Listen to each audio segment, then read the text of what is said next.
Last lecture मध्ये आपण काय बघितलं बघा, comparative statement and meaning of analysis and interpretation. त्याच्यानंतर दोन बेसिक फॉर्म्युले पण तुम्हाला सांगितले, amount of increase or decrease कसं फाइंड आउट करायचं and percentage of increase or decrease. Okay, आणि theoretical aspect of comparative analysis आपण बघितला कंपॅरेटिव्ह स्टेटमेंटचा. तर this is the proforma of comparative balance sheet.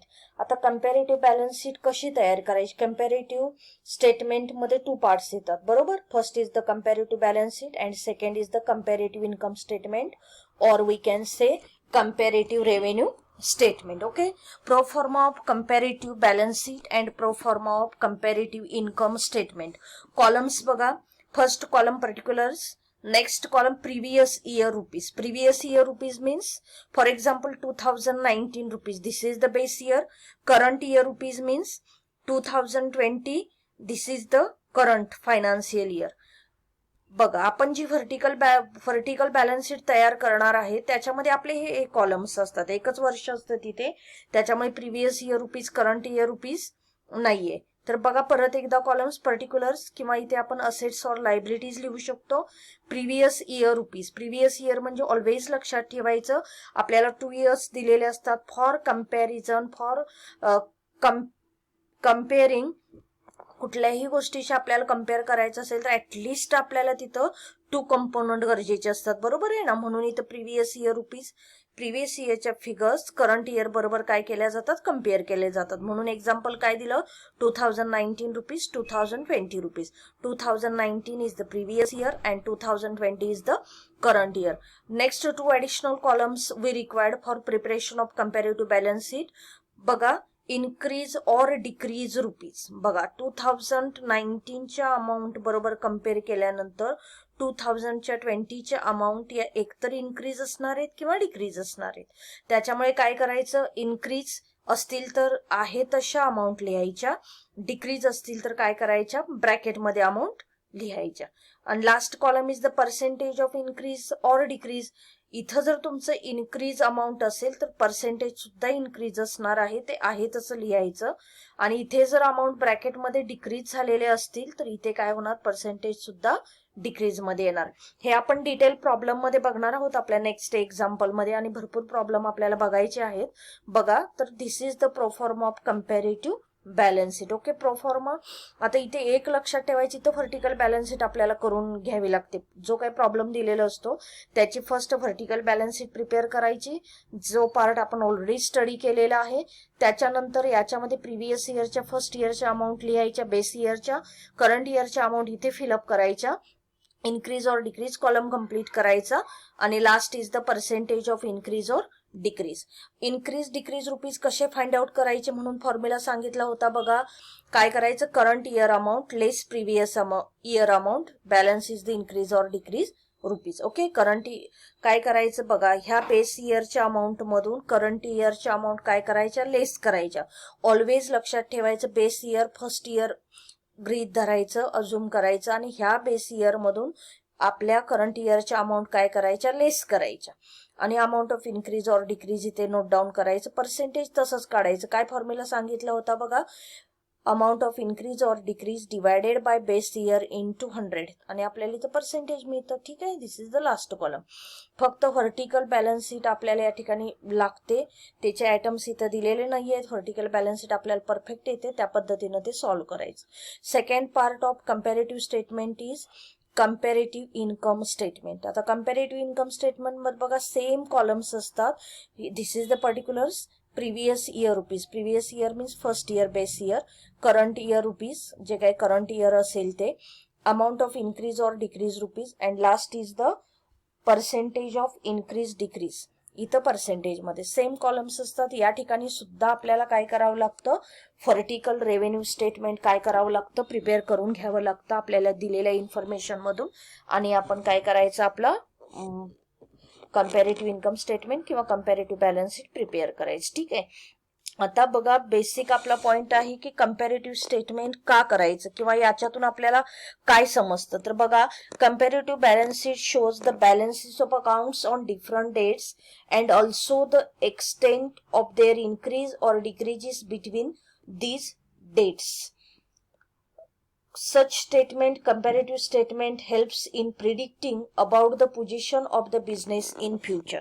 बघा, आपलं जे काय बिझनेसचं पोझिशन असेल ते फ्युचर मध्ये काय करतं, प्रिडिक्ट करण्याचं काम काय करत असतं, आपलं कंपॅरेटिव्ह स्टेटमेंट करत असतं.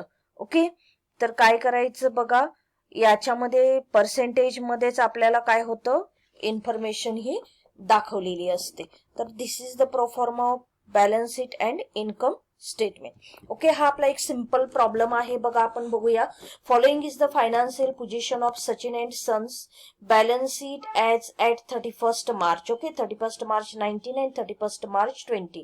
This is the liabilities side. Share capital 50,000, 80,000, reserves and surplus 15,000, 20,000, 12% debentures 30,000, 24,000, current liabilities 30,000, 15,000. Okay, asset side, fixed assets 60,000, 75,000, investment 10,000, 20,000, current assets 50,000, 40,000, miscellaneous expenses 5,000, 4,000. Total of balance sheet, first year 1,25,000, second year 1,39,000. Okay, this is our simple problem and they asked us to prepare comparative balance sheet. This is the firm name Sachin and Sons Limited. Balance sheet as at 31st March. Okay, माझ्या बघा, आपल्याकडे बघा next slide मध्ये ते बसणार नाहीये फुल, म्हणून आपण ते तिथं लिहिलेलं आहे. तुम्ही काय करायचं, या फॉर्मॅटच्या इथे वरती लिहायचं ते आणि नंतर हा प्रॉब्लेम आपला स्टार्ट करायचा. बघा, अकॉर्डिंग टू प्रो फॉर्मा आपण काय करतोय, हा प्रॉब्लेम सॉल्व्ह करतोय. बघा, first column particulars, next 2019, this is the previous year rupees, 2020 current year rupees. आता इथे तुम्हाला प्रिव्हियस इयर करंट इयर लिहायची गरज नाहीये, आपल्याला इझिली समजतं 2020 हे करंट फायनान्शियल इयर आहे, 2019 is the previous financial year. त्याच्यामुळे इथे फक्त रुपीज आणि रुपीजचं साइन यूज करा. Next column increase or decrease in rupees. आता इथं मी रुपीजचं कॉलम लिहिलेलं नाहीये साइन, तर तुम्ही ते लिहायचं, ठीक आहे ना. Increase slash decrease rupees and last column is the percentage of increase slash decrease. इथे इन्क्रीज साठी आय वर्डिंग यूज केलं आहे, कॅपिटल लेटर्स, ऑर साठी स्लॅश वापरलेला आहे आणि डी मीन्स डिक्रीज. हे समजतं आपल्याला, आपण अकाउंट मध्ये अशा पद्धतीनं ते रायटिंग करत असतो. ओके, बघा आता काय केलं आहे, स्टार्टिंगला सोर्सेस ऑफ फंड. जसे आपण व्हर्टिकल बॅलन्स शीट प्रिपेअर करत होतो, दिलेल्या प्रॉब्लेमची सेम व्हर्टिकल बॅलन्स प्रिपेअर करायची. बघा, sources of fund, share holders fund. This is our first source, share holders fund. In share holders fund first element is the share capital. आहे तसं share capital घेतलं, ठीक आहे ना. त्याच्यामध्ये काही ऍडजस्टमेंट नाही आहेत आणि लक्षात ठेवायचं, कंपॅरेटिव्ह स्टेटमेंट मध्ये खूपशा ह्यूज ऍडजस्टमेंट्स नसतात, ठीक आहे ना. जसे मार्क्स असतील, आता हा पार्ट 7-8 मार्क्स किंवा 10-10 मार्क्स साठी असतो, त्याच्यामुळे मॅक्झिमम एलिमेंट हे 10 to 12 असतात. त्याच्यामध्ये खूप मोठा काही प्रॉब्लेम विचारला जात नाही, याच्यातले मिनिंग आपल्याला समजले पाहिजेत. बघा, शेअर कॅपिटल 19 50,000, 20 80,000. बेस इयर हे फर्स्ट इयर, या अमाऊंट या बेस मानायच्या, ह्या बदलायच्या नाहीयेत. बघा, अमाऊंट ऑफ इन्क्रीज डिक्रीज तुम्ही इझिली कम्पेअर करू शकता. बघा, 19 मध्ये शेअर कॅपिटल 50,000 होतं, 20 मध्ये 80,000 झालं. कशामुळे इन्क्रीज झालं, because of the issue of shares. Share आपण इश्यू केलेले आहेत पब्लिकला आणि त्याच्यामुळे काय झालं, शेअर कॅपिटल इन्क्रीज झालं.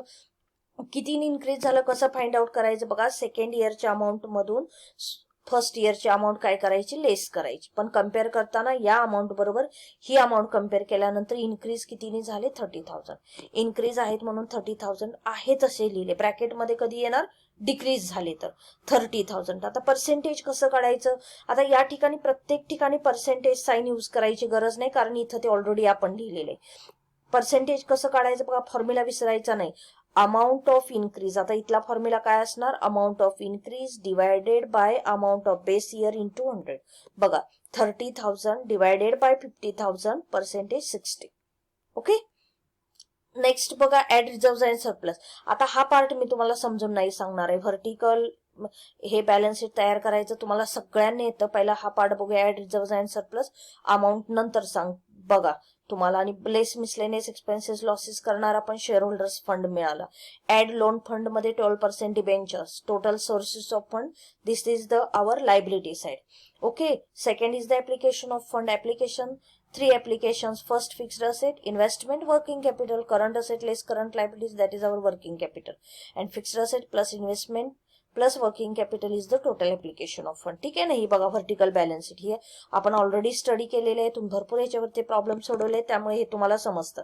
आपला पॉइंट कोणता आहे, हे 2 कॉलम आपल्याला आता समजून घ्यायचे. ठीक आहे. इथे बघा reserve and surplus, base year 15,000, current year 20,000. Increase झालेले आहेत 5,000. 5,000 लिहिले, पर्सेंटेज कॅल्क्युलेट केले. 5,000 डिवाइड 15,000 इंटू 100, 13.33. आणि पॉईंटच्या पुढचे 2 डिजिट काय करायचे आपण कन्सिडर करायचे. हे बघा total of share capital plus reserve and surplus 65,000, total 1 lakh. 1 lakh minus 65,000, increase किती झालेले आहेत 35,000. 35,000 divided by 65,000, percentage 53.84. Okay.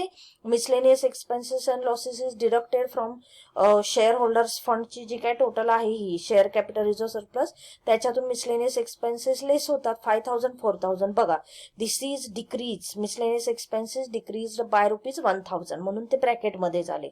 Decrease असतील तर ब्रॅकेटमध्ये लिहायचे. ठीक आहे. First year 5,000, second year 4,000.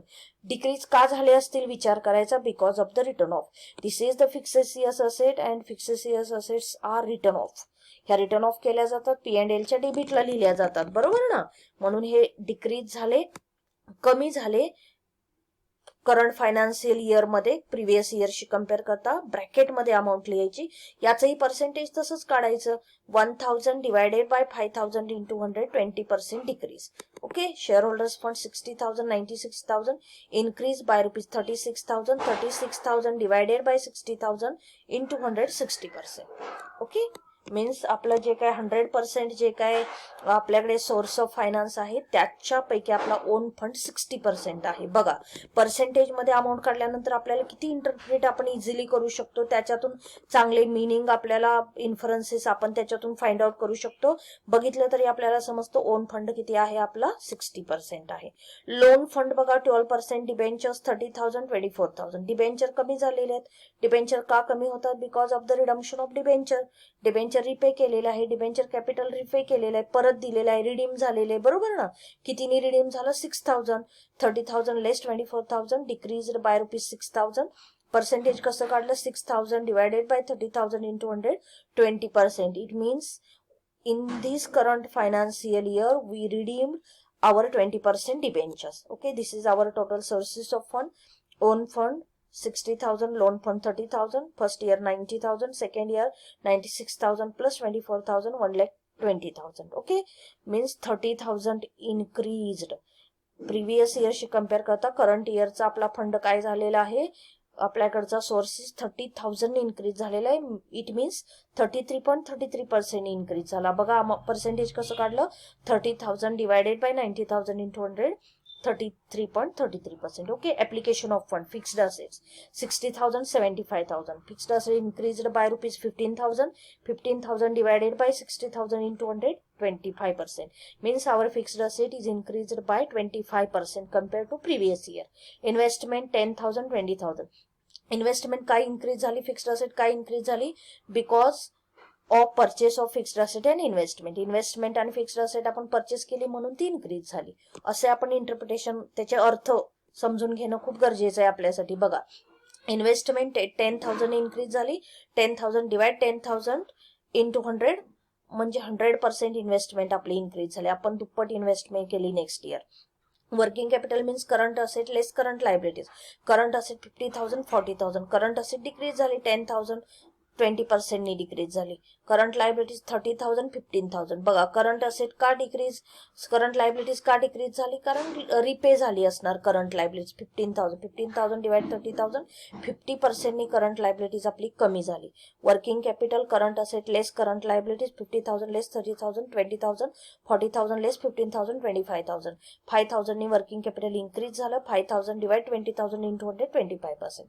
आणि इथे बघा fixed asset plus investment plus working capital 90,000, 1,20,000. Difference 30,000, percentage 33.33. बघा टोटल सोर्सेस ऑफ फंड इथे सुद्धा तुमच्याकडे 30,000 आहे, इथे 30,000. पर्सेंटेज बघा 33.33, 33.33. ठीक आहे ना.